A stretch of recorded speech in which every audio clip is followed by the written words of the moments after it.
千万的订单啊，全毁了！怎么会这样？我明明选的是最火的餐厅。江程程，你不是要整顿职场吗？这就是你整顿的结果。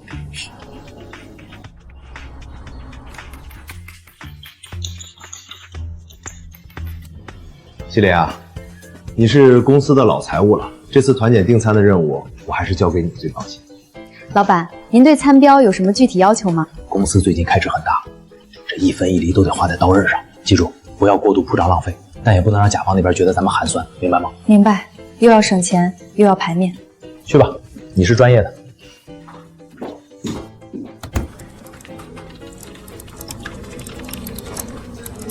林姐还没定呢，老板给那点钱想吃海鲜大餐，除非老板请咱们去吃西北风。看了一圈，不是太贵，就是评价说菜品不新鲜。哎，要不选你家开的那家餐厅？上次咱们几个私下去吃过，口味绝了。关键是你自家人，总能给个内部价吧？我选自家餐厅，只收个成本价，确实能省下一大笔。老板要面子又要省钱，放眼全市，能用50块钱做出300块卖相的，只有自家那家只收成本价的餐厅了。新鲜便宜，问心无愧。自家餐厅新鲜又便宜，这下总算能跟老板交代了。关于团建餐厅，大家还有意见也可以提。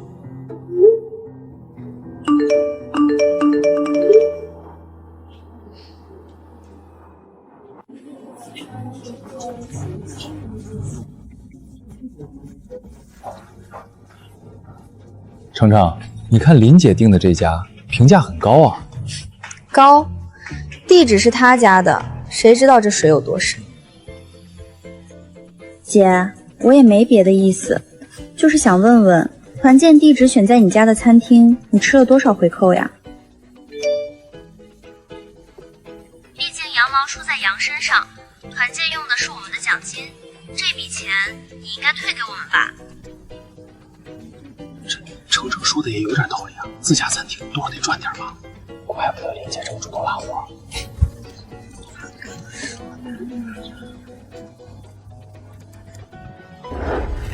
江程程，刚进公司就打着整顿职场的幌子到处惹事，现在居然泼脏水到财务头上。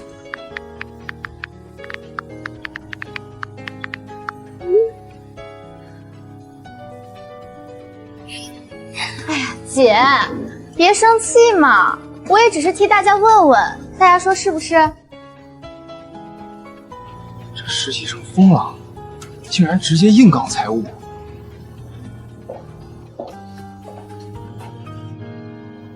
麒麟姐，别这么看着我，我这人嘴直，就是看不惯有些人拿着大家辛苦工作的奖金去肥自己的腰包。江程程，你说我吃回扣，有证据吗？证据？自家餐厅这不是秃子头上的虱子，明摆着吗？江程程，你是新来的，不懂规矩可以问。我再说一遍，团建的支出都是有明细的，公司不会动用大家的奖金，我更不会。希望你明白。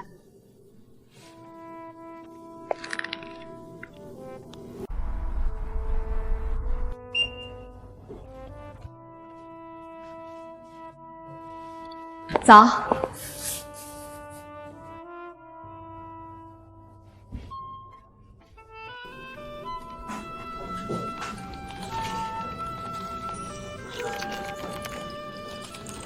本以为把活甩给江程程就清静了，这气氛怎么比昨天还诡异？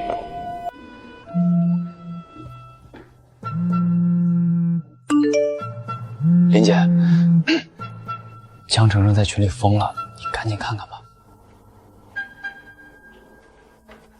哎，麒麟姐，你说你没吃回扣，可我怎么看着网上的团购价只要199啊？我记得老板给的餐标是1人300吧，还说你没吃回扣。不想我们去举报你的话，那你就把回扣给我退了呗。人扣100多，100号人可是1万多块呀。林姐，这到底是怎么回事啊？那餐厅不是你家的吗？我真是有苦说不出。麒麟啊，虽然明面上对外报300的餐条，但实际你要把预算压到50。公司最近难，得做面子给甲方王总看。老板要排面，还要省钱。合同签了，销售部拿奖金；合同砸了，我就是千古罪人。这种吃力不讨好的苦差事，最后都落我头上，现在反而成了我吃回扣的证据。不行，这盆脏水不能就这么扣下来。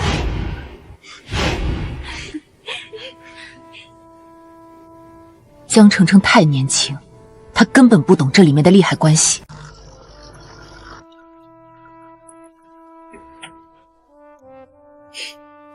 江澄澄，我们谈谈。谈什么？谈你怎么分那1万多块钱回扣？江澄澄，我透个底给你，老板在会上说参标300，那是说给甲方听的，实际给财务的预算只有50块。50块？麒麟姐，你编故事也找个靠谱点的行吗？我说的是真的，公司效率不好，这单合同要是签不下来，大家的奖金和补贴都没了。我选我家餐厅是唯一能用50块做出300块效果的地方，我是为了保住大家的饭碗。你懂了吧？别再闹了，闹到最后老板下不来台，合同飞了，大家都没好日子过。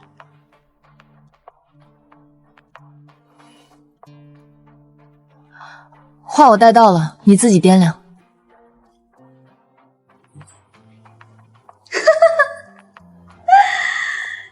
麒麟姐，你还真是煞费苦心啊！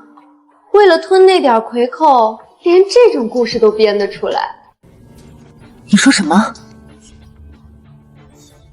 我说麒麟姐，你真是个编剧天才。为了吞掉那点回扣，居然能厚着脸皮编出公司效益不好这种借口。你不会以为我是刚出校门的职场小白，什么都不懂，能被你随便几句话就唬住吧？你们这种财务岗我见多了，平时看着工资低，清心寡欲的，背地里回扣可没少吃。这1万多块钱，够你买不少名牌包了吧？江澄澄，我看你是阴谋论看多了。公司的新项目的确价值8位数，但那是合同。合同没签下来之前，公司账上就是没钱。8位数的项目，全公司谁不知道？你说公司没钱，能不能找个稍微靠谱点的借口？麒麟，我告诉你，有我在，你这种职场蛀虫休想得逞。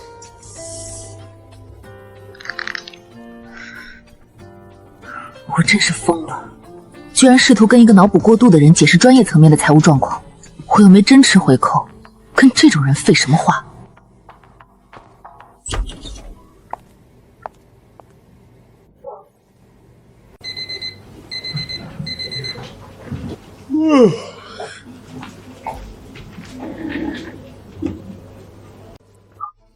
大家都先停一下，我有话要说。咱们公司一共120个人，老板定下的1人餐标是300元，可某些人偏要把大家带到自家那个人均199的餐厅。光是回扣，某些人一天就能拿1万多。你们想过没有？如果这多出来的100块退给咱们能点多少杯奶茶，能买多少小蛋糕？我们为什么不争取一下呢？为什么要便宜别人呢？说的有道理啊！咱们销售部天天在外面跑业务，晒得皮都脱了。某些人在公司吹着空调，动动手指，一天就赚1万多。就是凭什么呀？那可都是咱们的奖金啊！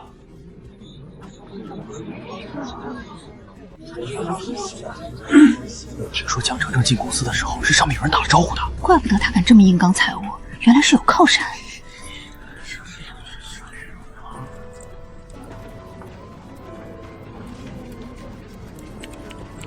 老板今天去接待大甲方王总了，估计得晚点才回来。别看我，我可不想惹这一身腥。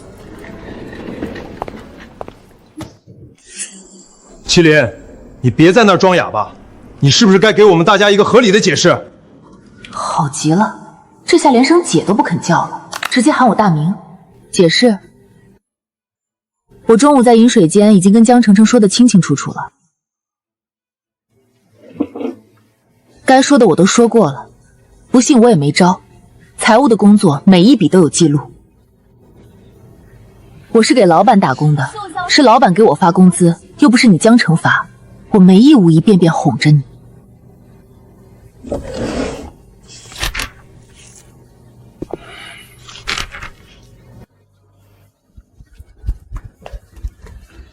麒麟，你这是什么态度？是被我揭穿了真相，心虚的不敢说话了吧？我最讨厌你们这种职场老人，仗着自己资历深、会算账，就随意欺瞒打压我们新同事。大家看啊，这就是职场霸凌。他想私吞那1万多块钱，还想让我闭嘴。我就是看不惯你这种人。麒麟，你记住了，你的报应就是我。报应？江澄澄，我也挺纳闷的，我就一个按规矩办事的财务，到底招你惹你了？程程，要不先算了吧，我看麒麟姐平时做事挺稳的，说不定这里面真有什么误会呢。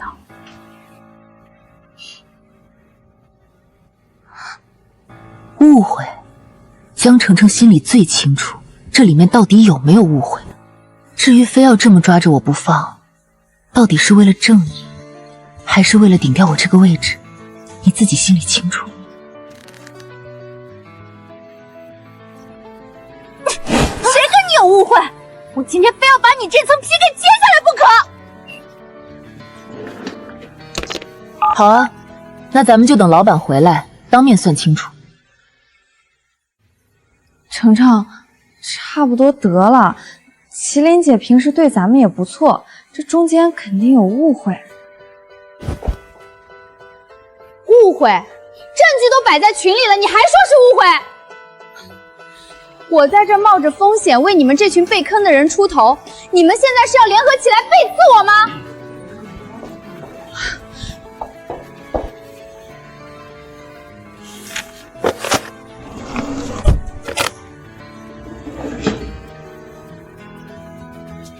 闹够了吗，江澄澄？你到底想怎么样？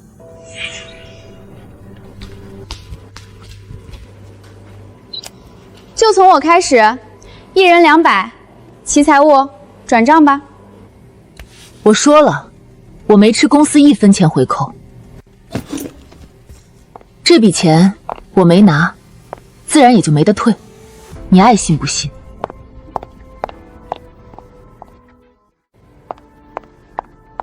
林姐，这还没到点呢，你去哪儿？老板没回来前，这班我是一天也上不下去，去透透气。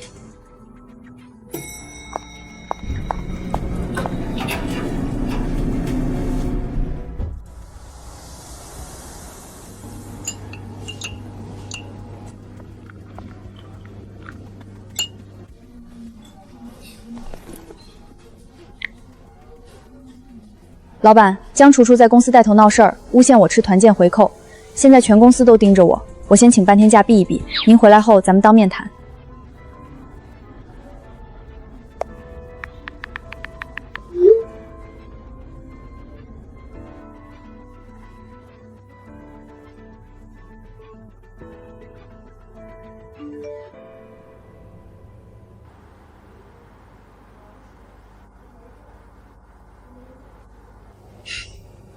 勇敢的小羊，行啊，那我就陪你玩玩。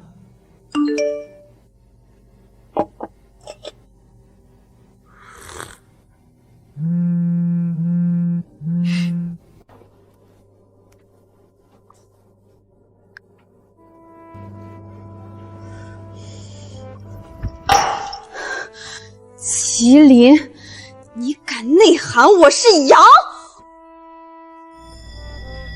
哎，你看，换了狼头的那位来了。昨天气得程程在群里发了一晚上疯。嘘，别说，老板今天一早就到了，脸色黑得跟锅底一样。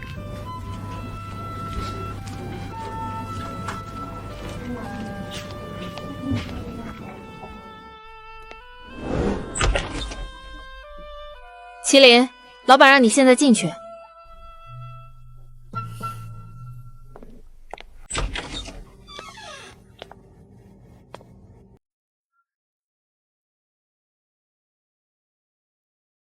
老板，您找我。麒麟，公司对你雇予重任，让你负责这么重要的团检，你就是这样回报公司的？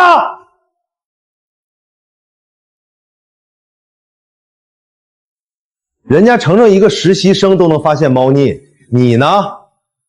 你这种财务干脆别干算了。明着是骂我，实际上是在让我背锅。他既不敢承认自己偷偷把餐标降到了50，怕丢了面子，又舍不得我家餐厅那低劣的成本，这算盘打的，全公司都能听见响了。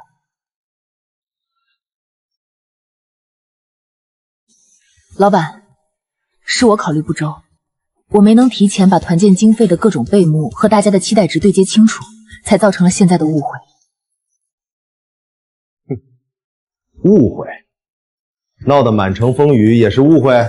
团建的所有支出明细都在系统里，每一分钱都经得起查。我可以保证，绝对没有动用大家的奖金，更不存在所谓的吃回扣。如果江小姐不信，我们可以请第三方审计，或者现在就查账。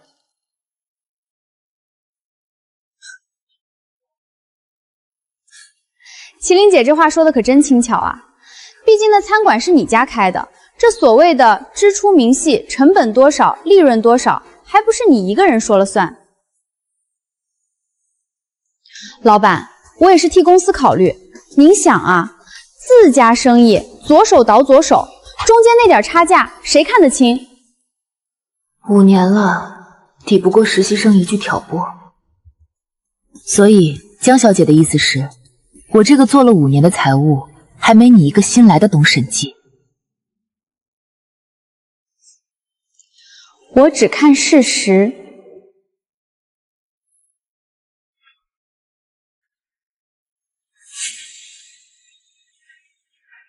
5年的交情，抵不过实习生的一句挑拨。他居然真的开始算计我了。老板，菜单我也仔细看过了，这些海鲜、热菜，如果是自家餐馆拿货，成本价低得吓人。麒麟姐，大家都是明白人，这一单算下来，你最少能赚1半的回扣吧？麒麟，你解释一下，真的有1半？哎呀，老板，我也是替公司考虑，1万多块钱呢，能给咱们部门换多少新设备啊？江程程，既然你这么懂经商，那你是不是觉得100人团建的餐馆只要打个电话就能订到？你是不是觉得只需要我预算的1半就能解决这120号人的吃喝拉撒？当然，现在是互联网时代，只要会找，什么性价比找不到？好得很。既然新人这么爱上进，我这个能力不足的老人可不得好好照顾照顾你。老板，既然江小姐觉得我私吞阔款，又觉得自己能办得更好，行，我自认为能力不足，这次团建的事务我申请移交，全部拜托江程程小姐负责。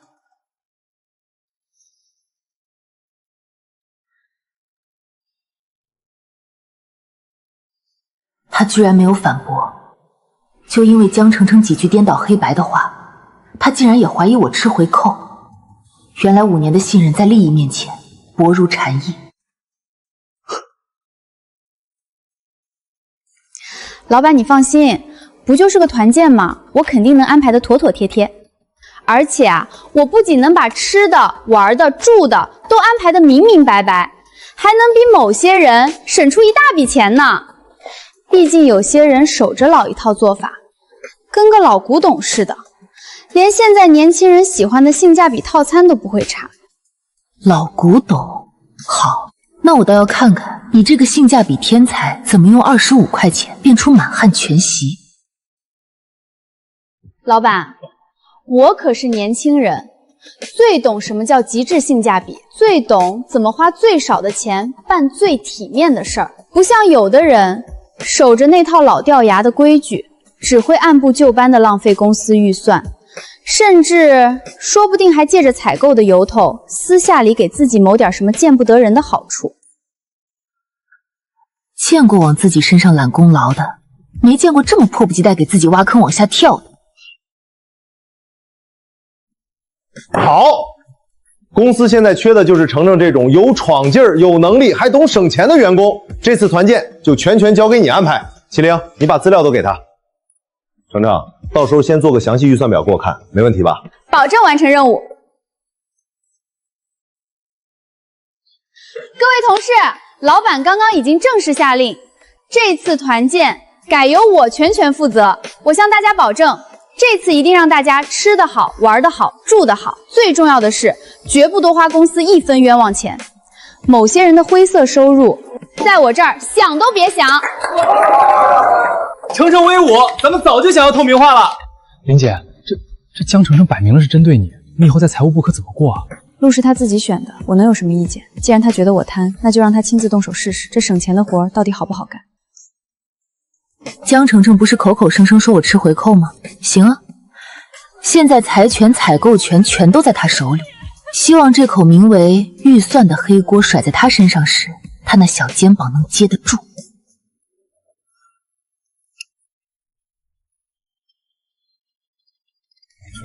程程，我们要吃的那家5星级自助谈的怎么样了？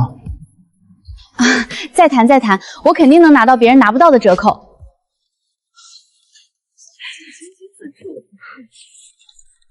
25块钱的人均预算，你要是能变出5星级自助，那才真是见了鬼了。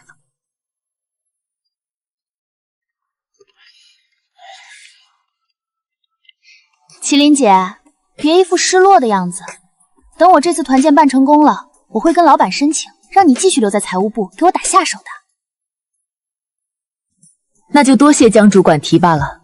不过温馨提示一下，老板对预算表的审核可是很严的。哼，那就不劳您费心了。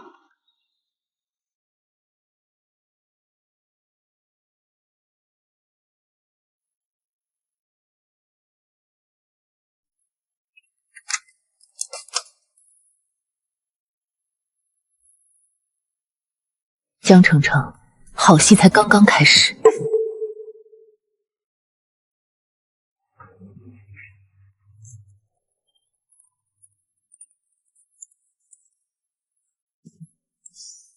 哇，程程，你这调研问卷做的也太花哨了吧！网红瀑布芝士汉堡，还有特制奶皮子糖葫芦，这团建吃这些能饱吗？这叫格调。现在谁还吃那种土的掉渣的圆桌餐啊？咱们得跟上潮流。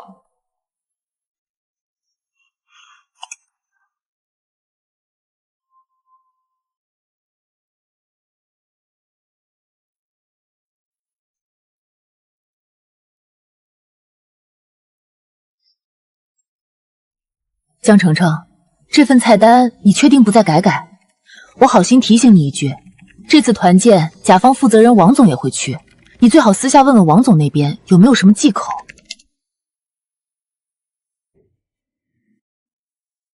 哼，哟，麒麟姐，您这是还没死心，打算指导我工作呢？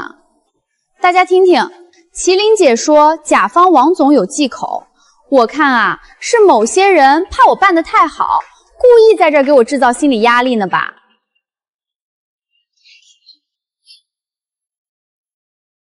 大家放心，我选的都是现在全网最火、最有品位的菜，保证拍照好看又好吃。甲方王总见了，肯定觉得咱们公司有品位、有活力，到时候合同不就直接敲定了？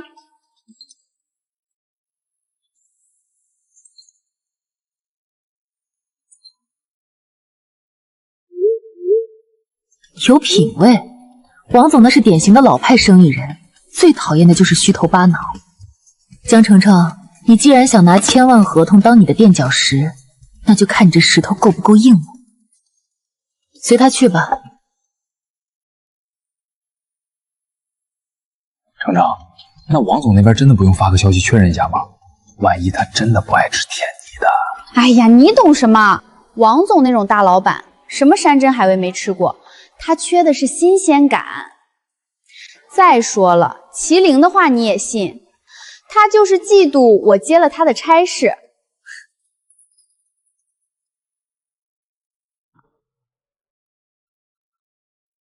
麒麟啊，我看小江干劲很足嘛，群里那菜单做的挺洋气。江小姐很有想法，这种创新的事儿确实得年轻人来。能省钱又显出品味，那是最好的。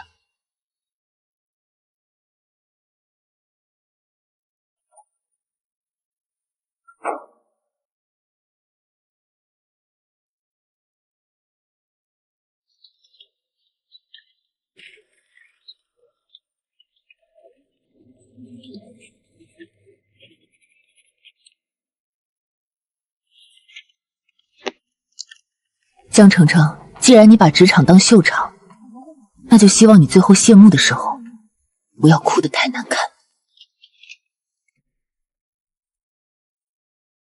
老板，这是本季度各项行政开销的明细，受市场环境影响，我们的固定成本上升了8%。如果下个月千万计贷的别的合同拿不下来，现金流会非常吃紧。我知道，所以才要在各种地方把钱省出来。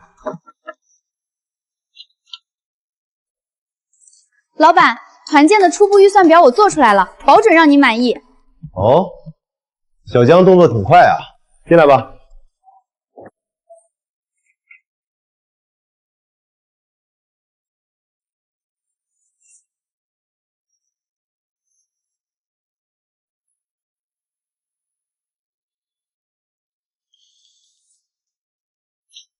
小江啊，你这份心是好的，但是有点高了。啊，老板，这已经是我跟供应商磨了几个小时能拿到的最低价了。老板，您对比一下就知道了。麒麟姐之前报给人均预算可是300块呢，我这直接砍了一半，已经省了不止1万块了。我早就摸透了老板的性子，他是既要那种5星级的面子，又要地摊货的开销。江澄澄，你非要在这上面表现，现在被架在火上烤，纯属自找。小江，你还不懂，作为公司的未来，你要学会从石头里榨出油来。150块，公司还是很有压力的。可是，再低真的没法吃了。老板，汇报完了，我先回工位整理后续报表，您和小江慢慢聊。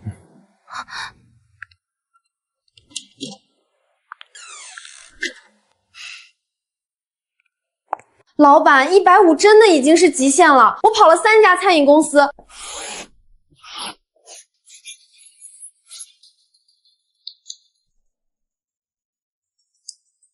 小江啊，你刚才在外面不是说的挺好吗？你可是00后，你说你们这代人最懂花小钱办大事儿，这可是你的原话吧？我觉得这人均25块钱，对你这种天才来说，肯定没问题。25？老板您开玩笑吧？现在路边摊一份像样的盒饭都要30块了，25块连份像样的盒饭都买不到啊！更别说咱们还要招待甲方王总，难道给王总吃榨菜咸蛋吗？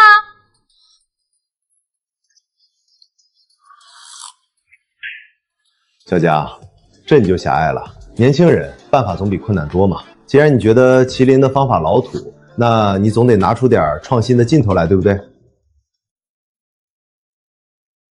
你要是觉得自己办不了，现在说也不晚，任务可以直接交回去给麒麟负责。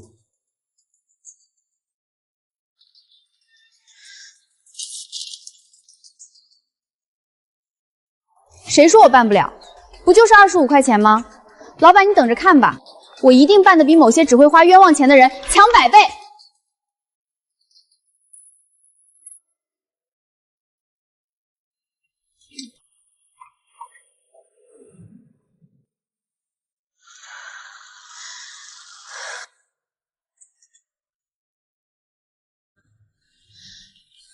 麒麟姐，为难自己的同事，看我出丑，你是不是觉得特别有成就感？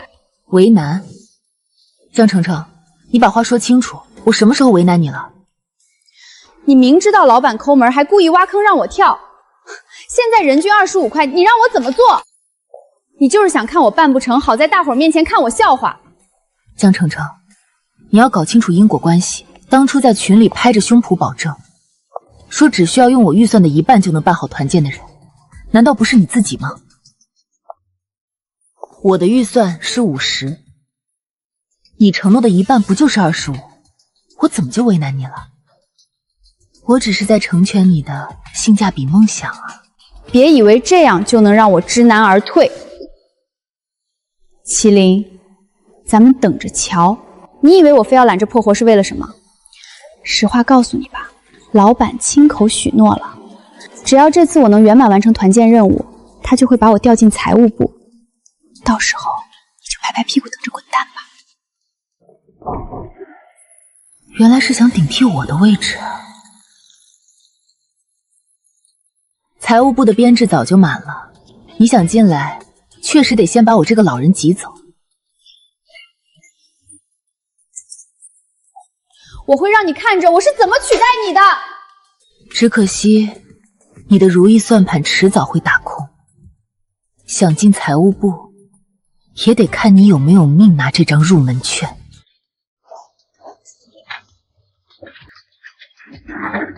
林姐，江澄澄又在那儿折腾什么呢？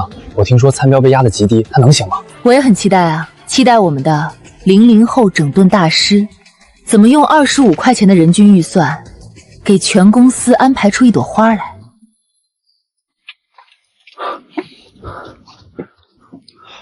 林姐，江澄澄是不是把地址发错了？这哪有餐厅啊，全是破旧仓库。这地方连个路灯都没有，偏成这样，咱们是被拉来卖苦力的吗？就这么盼啊盼，总算盼到了这一天。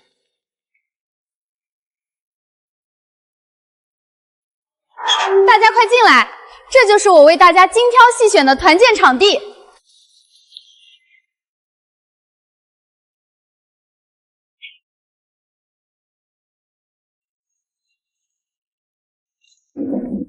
林姐，你闻到没？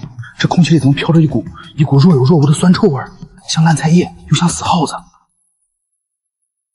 这惊喜恐怕比你想的还要大。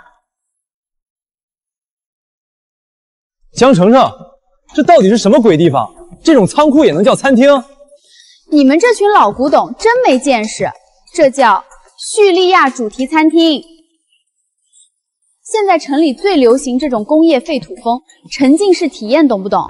那些5星级酒店多俗气啊，只有这种地方才叫有品位。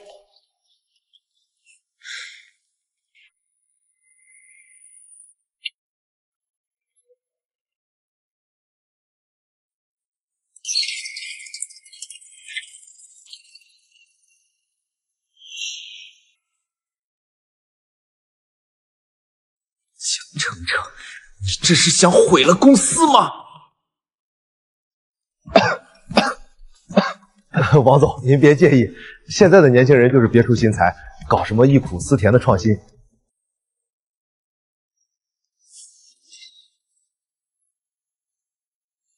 听见没？老板夸我有创意呢。麒麟姐，你那套老掉牙的东西，还是留着下辈子用吧。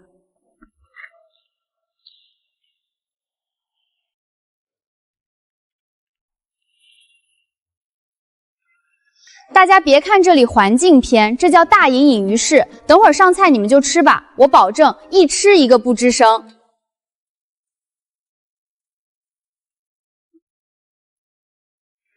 麒麟姐，看好了，这才叫办事。等这次团建结束，你就等着拍屁股滚蛋喽，是吗？那我就拭目以待。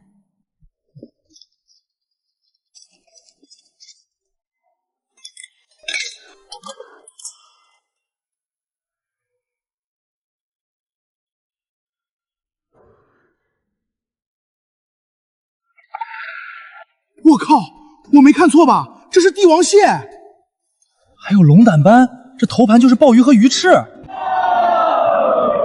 本来我都不抱期待了，这菜也太顶了，程程你太牛了。这可比麒麟姐之前安排的那些家常菜强太多了，这才是真正的团建啊！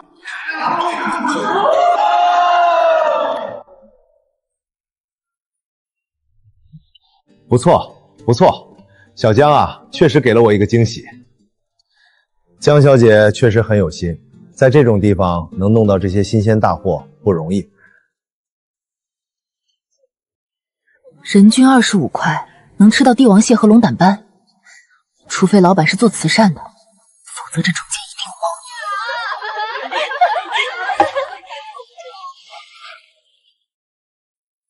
腻。程程，我也挺好奇的，这些菜品这么豪华，按市场价算下来，一桌至码得大几千。难道你的餐费真的没有超标吗？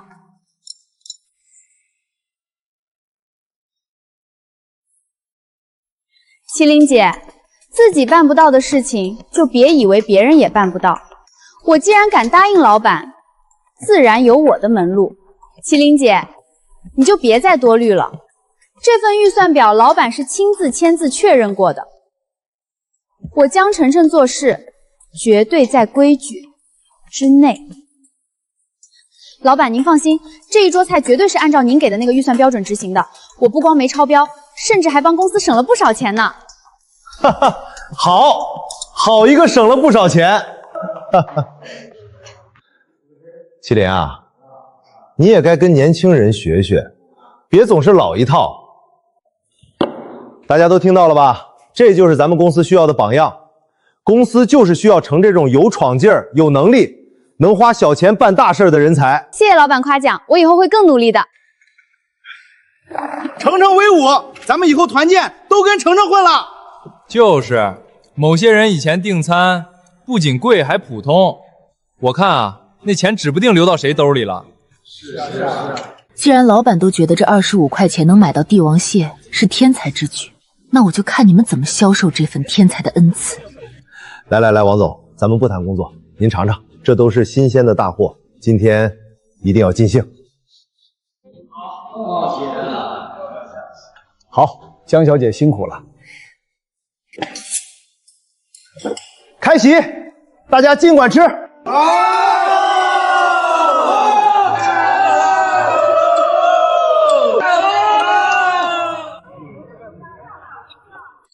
我要这个，我要这个，我要这个。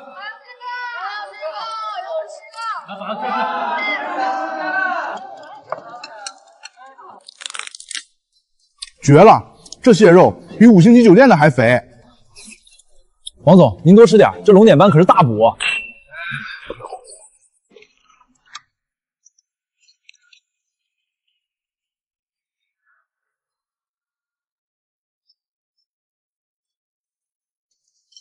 奇怪，费了这么大劲儿安排出来的顶级海鲜，他自己居然一口不动。江程程，大家伙都吃得这么香，你可是今天的大功臣，怎么自己不吃啊？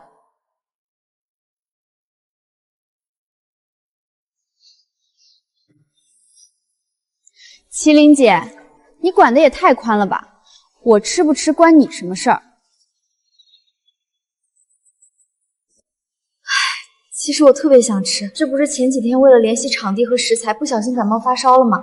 刚刚才吃了头孢，医生特意叮嘱，吃药期间千万不能吃海鲜，否则会过敏的。哎呀，程程，你这真是太辛苦了。听听，大家都听听，程程这是带病上岗，为了让咱们吃好，把自己都累病了。程程，公司不会亏待你的，你这种敬业精神，值得某些老员工好学习。吃头孢不能吃海鲜，我倒是头一次听说这种禁忌，不应该是不能喝酒吗？程程虽然不能吃，但大家不能辜负了他的心意。王总，来，咱们再走一个。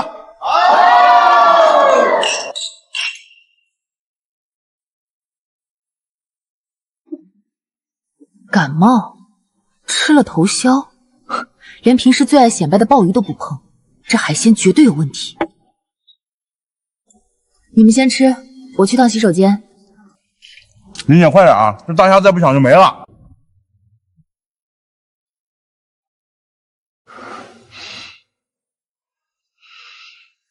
这味道不对劲。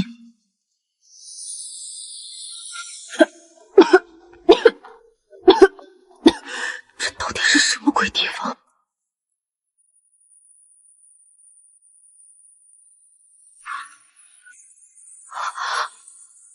那是什么？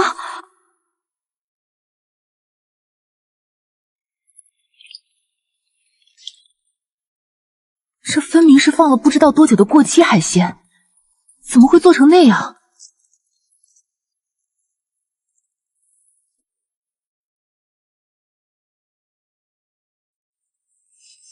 这气味是福尔马林，为了掩盖腐烂的味道，居然用药水泡海鲜给人吃。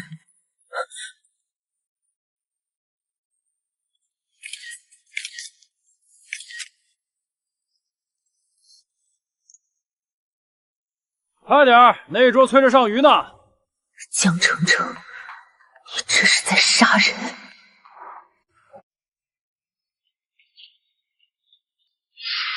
师傅，这些货泡了这么久，不冲一下水吗？药水味挺重的。冲什么冲？一冲肉就散了。多加点重口味的酱汁，神仙也吃不出来。快，把它带着紫霞也倒进去。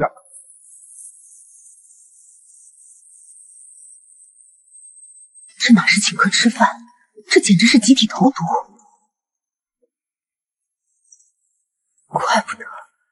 怪不得他一口海鲜都不敢碰。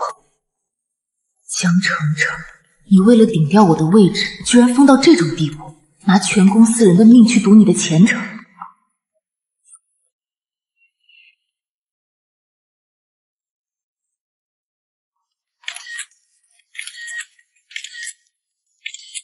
证据到手，我看你这次怎么抵赖！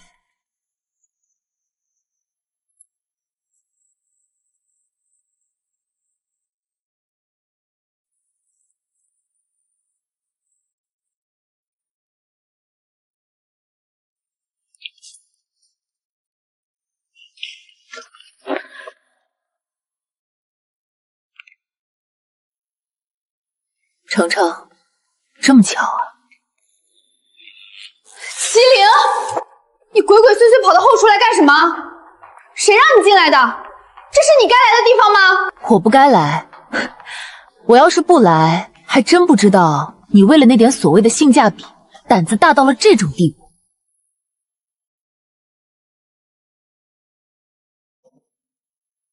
我倒要问问你，这些泡在福尔马林里的过期海鲜，到底是怎么回事？你胡说什么？胡说！福尔马林的味道我还是闻得出来的，怪不得你一口海鲜都不碰，怪不得你拿头孢当借口。江澄澄，你是不是早就知道这些东西根本不能吃？你是想让全公司的人陪你一起玩命吗？你闭嘴！你根本就不懂，这是餐厅正常的保鲜方式，冷冻海鲜不都是这样处理的吗？什么福尔马林，你又不是化验员，你不懂别乱扣帽子。正常保鲜，正常保鲜会散发出化学药剂的味道，正常保鲜会让你这个负责人在席间坐立不安。麒麟，我知道你嫉妒我接了你的任务，但你这种诬陷手段也太卑劣了。我告诉你，这份合同要是黄了，你就是公司的罪人。让开！我要去告诉老板，这菜绝对不能再吃了。你不许走！麒麟，你是不是想毁了我？你就是见不得我好。你不许去！这都是你编的！你敢坏我的事，我跟你没完！你不许走！你以为我不知道你在想什么？你就是想出去乱说。想毁了我这次转正的机会！啊，我肚子好疼，像刀扎一样。怎么回事？我肚子也开始拧着疼了。厕所在哪儿？厕所在哪儿？厕所在哪儿？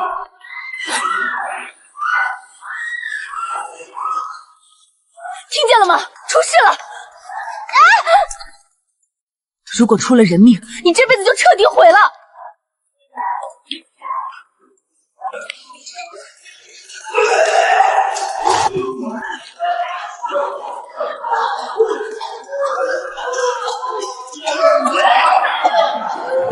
这海鲜，海鲜绝对有毒！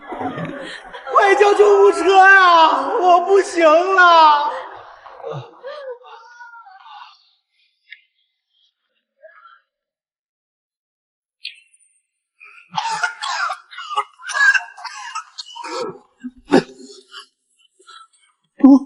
有毒！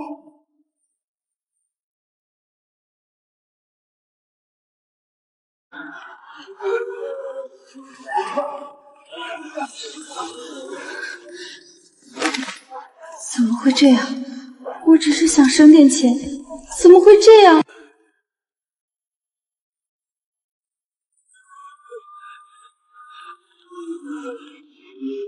？100多人同时呕吐腹泻，这已经不是普通的食品安全事故了，这在法律上叫集体投毒。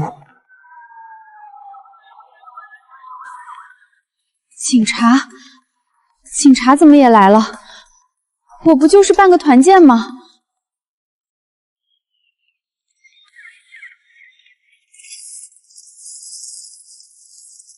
所有人原地坐好，不许破坏现场。谁是这里的负责人？我是公司财务，这位江程程是本次团建的直接负责人。是你负责的，这些食材是从哪来的？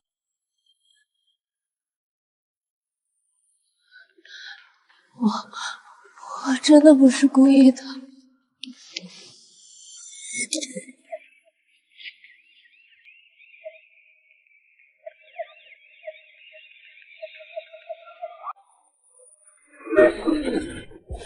林姐，我是不是要死在这儿了？我感觉肠子都打结了。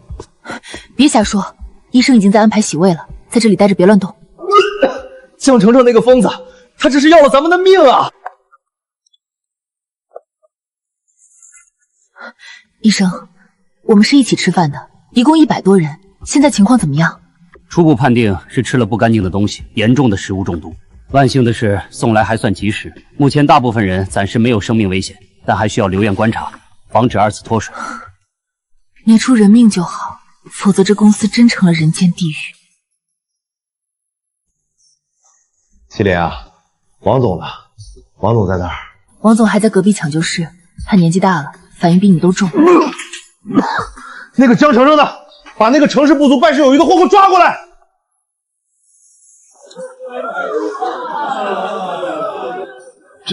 这些人都是？全是咱们公司的。这一届团建，除了几个吃凉菜的，全在这整整齐齐躺着呢。老板呢？我们要找老板赔医药费，赔误工费。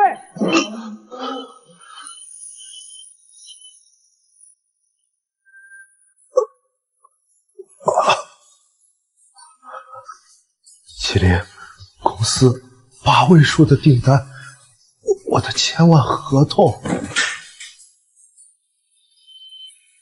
医生，老板又晕了，估计是心脏受不了打击。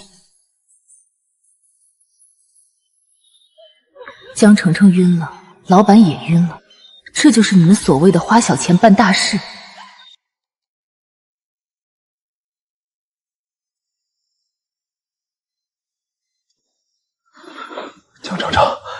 江程程呢？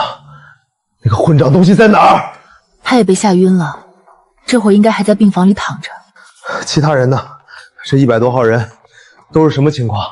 要是出了人命，我这公司就彻底完了。您先消消气，刚才我问过值班医生了，大部分同事都是轻微中毒，输完液休息1晚就能出院了。还好没出人命。王总呢？最重要的，王总呢？他现在人怎么样了？王总他年纪大了，身体本来就弱，在救护车赶到仓库之前，他已经因为剧烈中毒导致休克昏厥了。王总现在还在手术室抢救，王太太已经赶过来了，正守在门口呢。老板，你现在晕过去，外面那一摊子烂事谁来管？这到底是怎么回事啊？我就让他办个团建，怎么就能办进抢救室里去？麒麟，你告诉我实话，到底是怎么回事？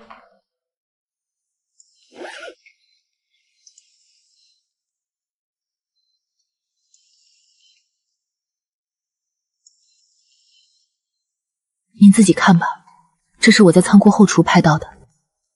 那些海鲜全是过期的腐烂货，为了盖住臭味，他们用福尔马林泡。江程程自己一口没吃，说明他从头到尾都知情。江程程这个疯子，毒海鲜，他居然敢拿毒海鲜糊弄人！他是想把我送进局子，他是想让全公司给他陪葬啊！去把他给我叫过来，让他自己看看他都干了些什么。您让他省预算的时候，可不是这么说的。我让他省预算是为了公司活命，可我没让他拿全公司人的命来省。平时在公司不是挺嚣张吗？天天喊着整顿职场，我还真以为他有什么通天的本事，结果呢，居然敢用毒海鲜糊弄人。他是想立功想疯了，他到底想干什么？他是想立功想疯了。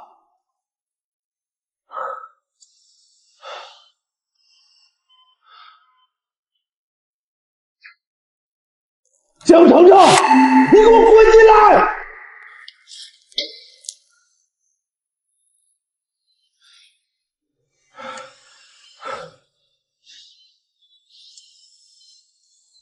老板，你说，你现在就给我把话说清楚，你到底从哪儿找的那个破仓库餐厅？老板，后厨那些泡福尔马林的海鲜是怎么回事？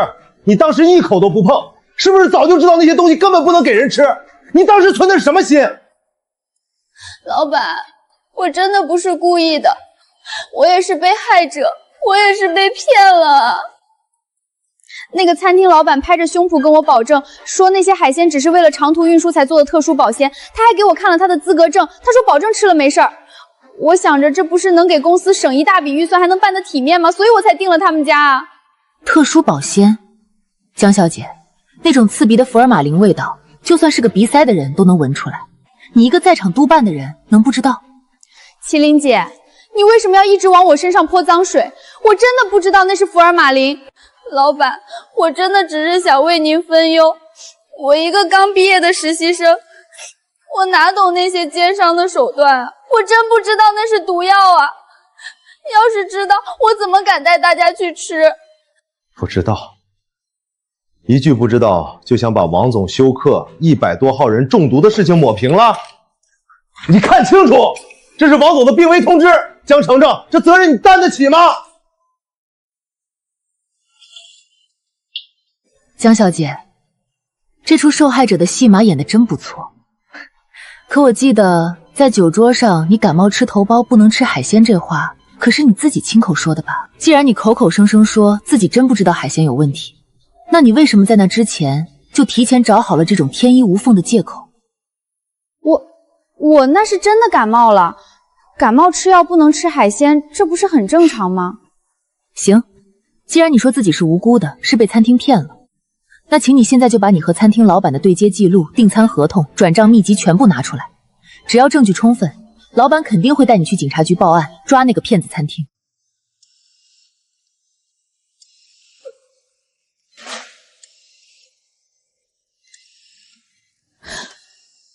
我知道了，是你，麒麟，是你故意害我，肯定是你在背后挑唆。你克扣我的预算，故意给我使绊子，我怎么可能为了省钱去找这种餐厅？老板，都是麒麟给公司造成的损失，他就是怕我取代他，他才给我设的套。江程程，职场确实没那么简单，但也不至于人人都像你想的那么阴暗。我克扣你的预算，当初老板定预算的时候，难道不是你自己主动说，只需要用我预算的一半就能搞定？那能一样吗？老板给你的餐标是人均300元，你说你要用人均300，到我这里却只剩下25元，25元！江小姐，我早就和你透个底了，公司校系不好，老板给我的实际餐标从来都只有人均50元，是你自己不信，是你自己觉得我在吃回扣，也是你自己非要证明你比我强，才答应了那人均25元的离谱预算。快，王总醒了！抢救室那边说王总醒了。醒了，哈哈，王总醒了，合同还有救，公司还有救。醒了，是不是就没我的责任了？老板，你还没输完液，医生说你心脏……管不了那么多了，那是8000万，那是我的命。我现在就得去见王总，只要我解释清楚，只要我求他。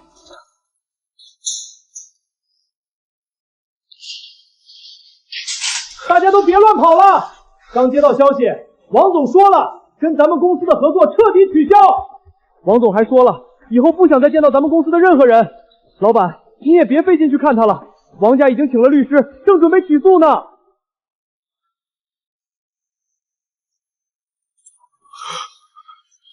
老板，您听清了吗？合同没了。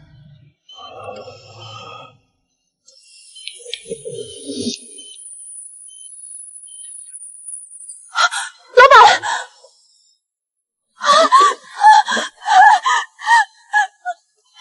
医生，快来人！老板晕倒了。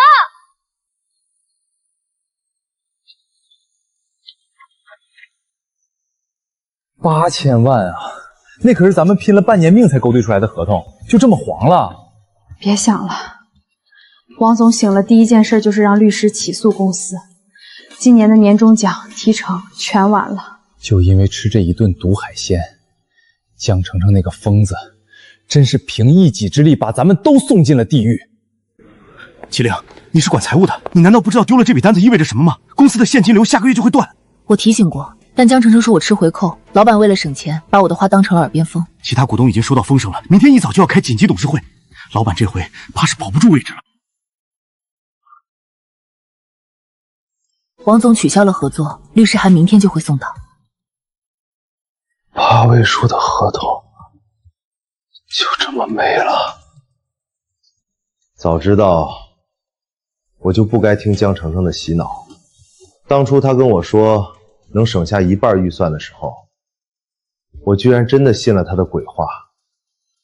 您不是信了他的鬼话，您是信了那个人均25块钱的惊喜。我是贪，但我没想过他敢给人喂福尔马林。麒麟，现在全公司都在骂我，股东要罢免我，我该怎么办？这件事必须有一个人来买单。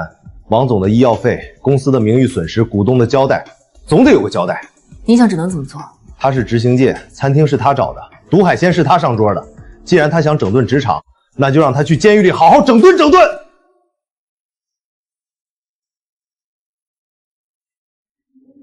我真的只是想给公司省钱，我没拿1分钱。这不是钱的问题，这是严重的公共安全事故。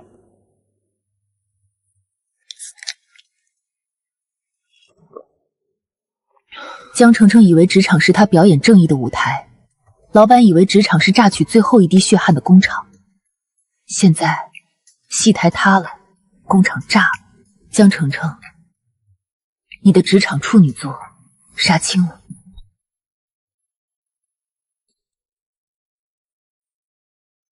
你说这江澄澄闹出这么大的事儿，他背后的那个大靠山真的不出来捞他？什么靠山呀？我刚在导诊台听见警察查他的档案，父母都是普通工薪户，哪来的什么过硬关系？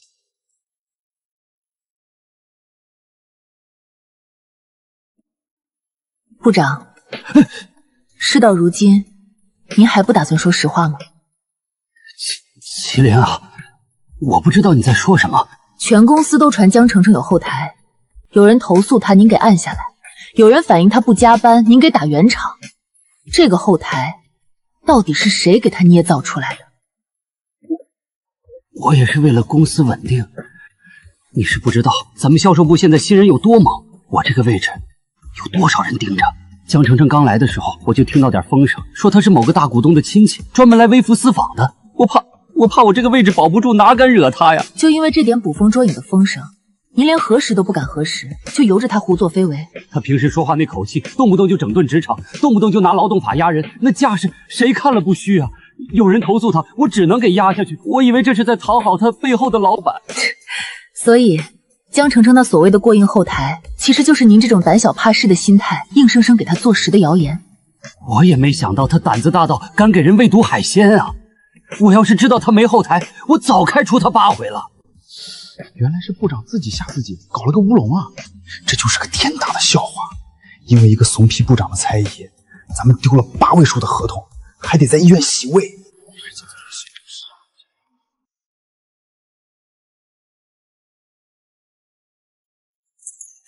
我真的是为了公司。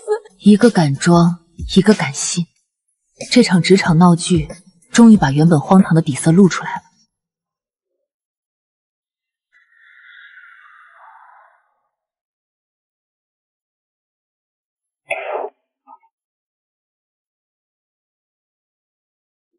今天召集大家，是为了处理这次性质极其恶劣的团建事故。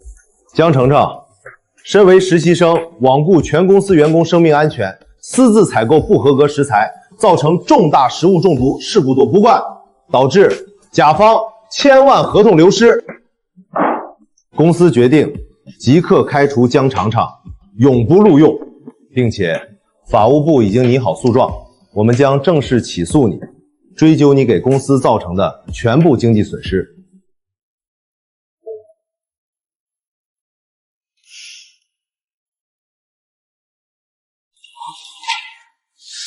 起诉我，还要追究全部损失？凭什么？就凭你是老板吗？你凭什么把脏水都泼在我一个人头上？你闯下弥天大祸，还有理了？我闯祸？老板，当初我报人均150元预算的时候，你是怎么说的？是你嫌贵，非要亲手把它砍到25元。25块，人均25块，请客户吃海鲜大餐。对。就是25块，你们问问这位高高在上的老板，25块钱在这个城市能买到什么？能买到新鲜海鲜，能订到高档餐厅。你明明知道25块钱不可能办到，却非要我去办。要不是你用那种00后没本事的激将法，我怎么可能答应这种荒唐事儿？现在出了事儿，你想起保全名声了，你就把所有责任都推给我一个小实习生。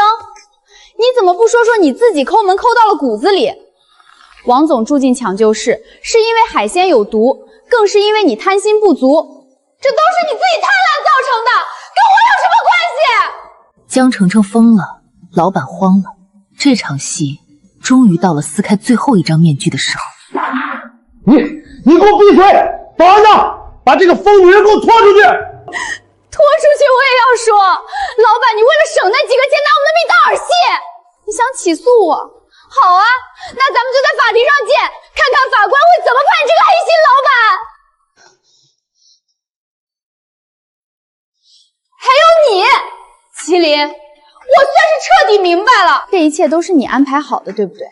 你和老板串通一气，故意给我下套。大家看清楚了没？他故意不告诉我真实预算，故意看着我去找那种餐厅，他就是想看我往坑里跳。麒麟，你就别装了，我就想知道，老板为什么这么护着你？你跟他到底什么关系？他这么心甘情愿替你背锅，让你在这个位置上稳如泰山。你们俩还真是配合默契，什么好事都让你们占了。真把全公司的人都当傻子吗？真是让人心寒。江澄澄，你说话放干净点，你自己犯了错，凭什么往李姐身上泼这种脏水？就是，你好意思说别人？当初是谁在群里阴阳怪气，非要质疑麒麟姐吃回扣的？麒麟姐选自家餐厅是为了给公司省钱，结果你非要抢功，现在自己作死，搞出了人命关天的大事，居然还要怪别人。见过不要脸的，没见过你这么不要脸的。江小姐，作为财务，我建议你省下骂人的力气，毕竟接下来你面临的赔偿金额，可能需要你下半辈子都在还债中度过。当初是谁拍着胸脯跟我保证说自己能搞定？是谁在大群里口口声声说最懂花小钱办大事儿？是谁非要跳出来和麒麟争这个策划的差事？我那是为了公司。为了公司？要不是你私下3番5次往我办公室跑，赌咒发誓说自己完全能胜任，甚至能比麒麟做的好100倍，我能相信你一个还没转正的实习生？原来是这样。难怪老板当时转头转得那么快，原来是早有预谋的私下请药。我当初知道他接手一定会出问题，只是没想到他居然敢疯到这种程度，闹得全公司陪葬。现在千万级别的合同彻底毁了，公司上下全进了医院，你还有脸怪别人？江澄澄，你的自以为是差点害死所有人。那也是你给的预算不够，你明明可以不答应的。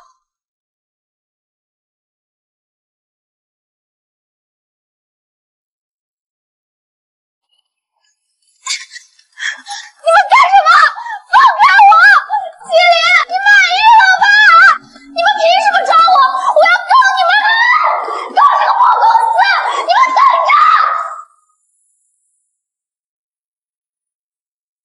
这件事儿到此为止，大家回位子工作吧，剩下的法律程序公司会走。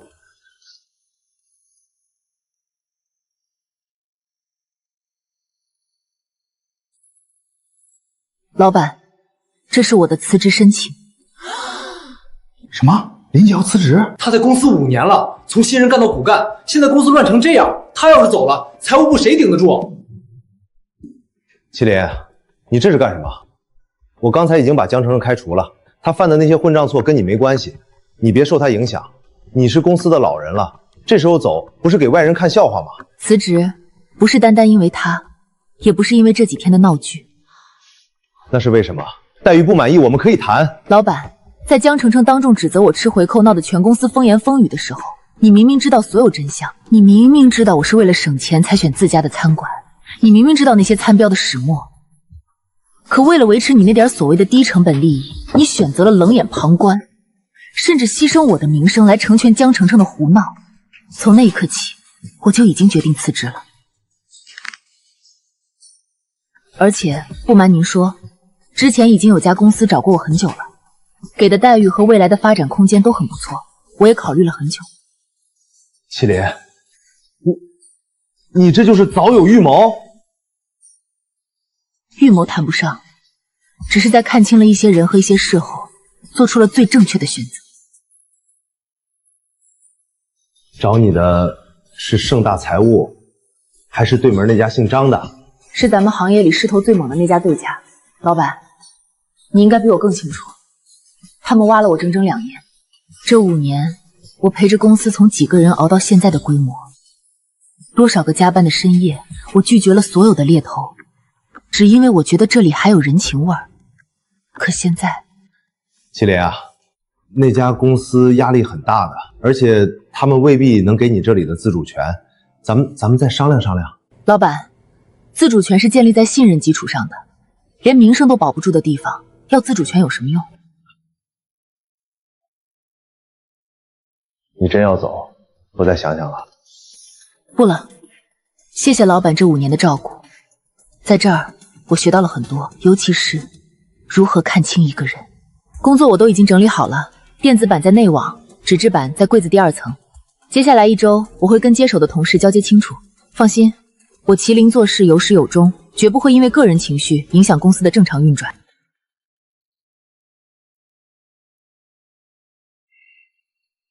好。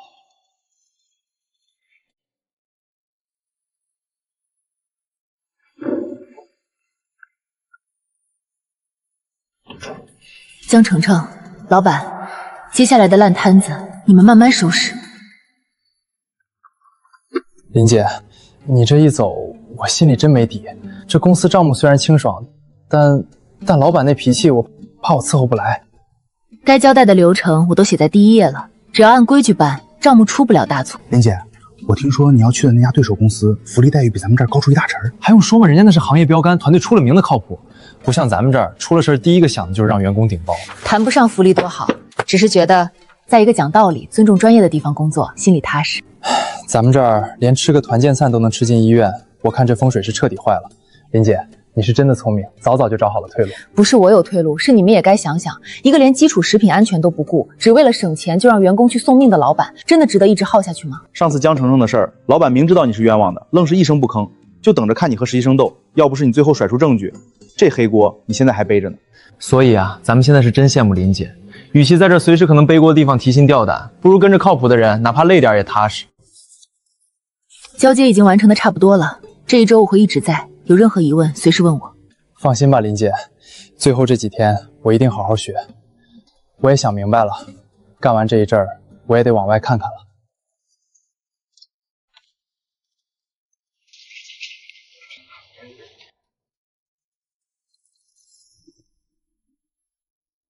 林姐，你看老板那样子，以前多威风啊，现在连对你大声说话的底气都没了。那是他的事儿，跟我无关了。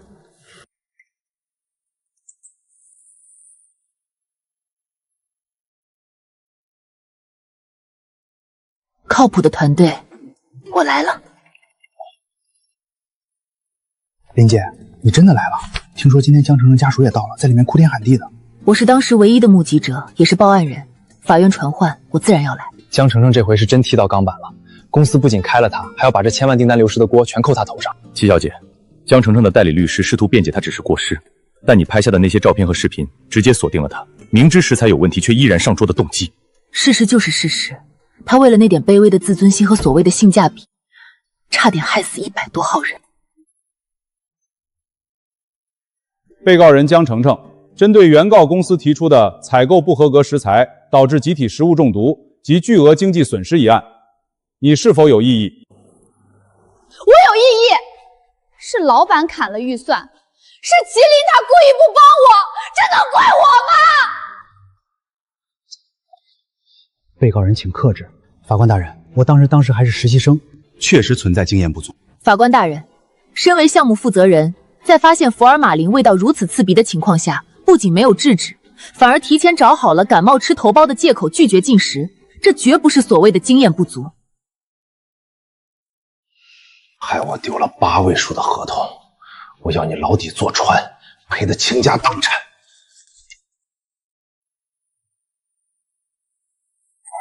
经调查，证据确凿，被告人江程程身为民事行为能力人，需对本次事故承担主要责任。判决如下：江程程赔偿原告公司王总医疗费、名誉损失费、部分经济损失共计20万。麒麟，你毁了我，你满意了吧？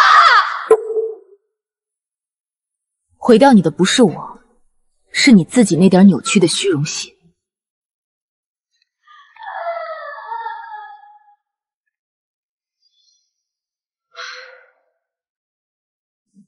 江程程的戏收场了，而我的新生活才刚刚开始。林姐，这是你以前办公桌夹缝里的，我估计是私人信件，就给你送过来了。辛苦你跑一趟。原公司那边最近怎么样？乱成一锅粥。但我今天来主要是想跟你说那个江程程的事儿。江程程把他爸妈那3万块钱也赔进去了，但剩下的缺口太大。他之前在圈子里闹得太臭，连洗碗工都没人敢要他。那是他应得的。法律判决之后，他总要面对现实。是啊，就在前2天，听说他把那间破出租屋也退了。后来啊，听说江程程把老家唯一的房产卖了还债，之后就跑出国了。出国？好像去了东南亚那边，躲在国外，彻底回不来了。出了国，对他乡的人来说，他不过是个隐姓埋名的陌生人，这或许是他唯一的生路。是啊，从此以后，圈子里就再也没他的消息了。有人说他在国外洗盘子，有人说他过得很惨，反正再也没人见过他。从他质疑我吃回扣，到他自掘坟墓远走他乡，这一场整顿职场的闹剧终于落幕了。小李，还没算出来吗？销售部那边已经闹翻天了，都在问这一季度的奖金什么时候发。奖金？你去告诉他们，现在公司账上连下个月的电费都快扣不出来了。怎么可能？咱们上个月不是还说有大单子要签吗？就因为那顿25块钱的毒海鲜，8位数的合同飞了，还得赔王总天价医药费，公司的资金链彻底断了。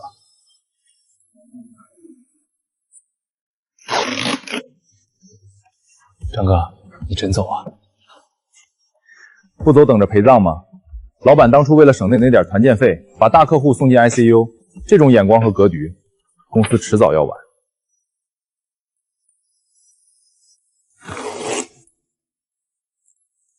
老张，你这是干什么？公司只是暂时困难，奖金的事我再想想办法。老板，别画饼了，隔壁对家公司已经给我开了双倍提成，连麒麟姐都在那边带队了。对了，我手头的3个老客户也要跟着我一起转走，您保重。因为你任用实习生，造成这种低级错误，导致公司信誉崩塌，核心骨干流失，我们不能再坐视不管了。那是江群云私自的。你是决策者。现在我们联名要求召开临时股东大会，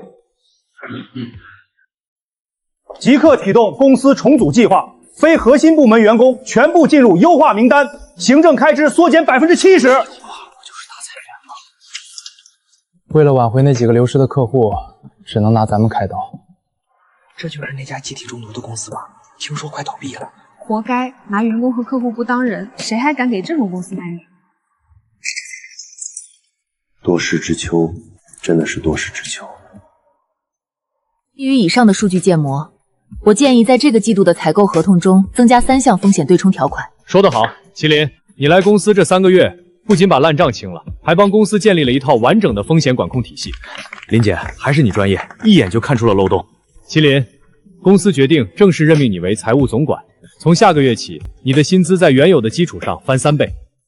财务总管，工资翻了3倍，在一个靠谱的平台，专业才是最硬的底气。恭喜林总，3个月就升总管，这可是咱们公司的记录啊！林总，今晚得请客啊，翻3倍的工资，咱们得去吃顿好的。没问题，地点你们挑，只要别去那种所谓的叙利亚主题餐厅就行。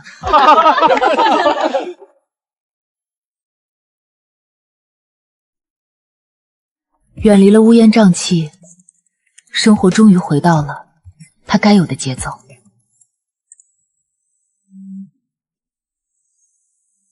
自作孽不可活。